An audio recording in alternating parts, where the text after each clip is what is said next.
علم او پس دکړو کې ډېر کول بهتر خونځه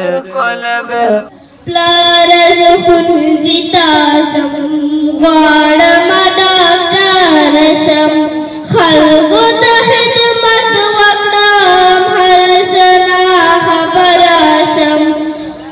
کلی می خونځي دا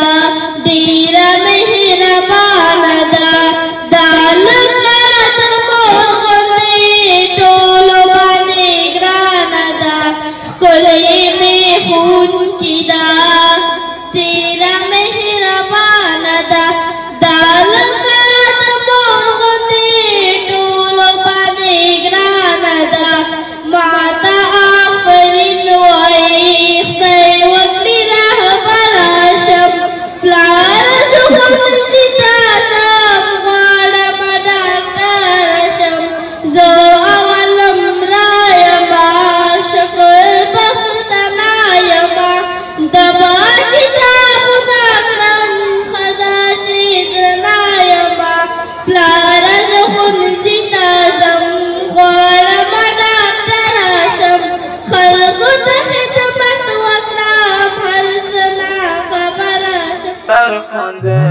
دا باهر عمر خونځه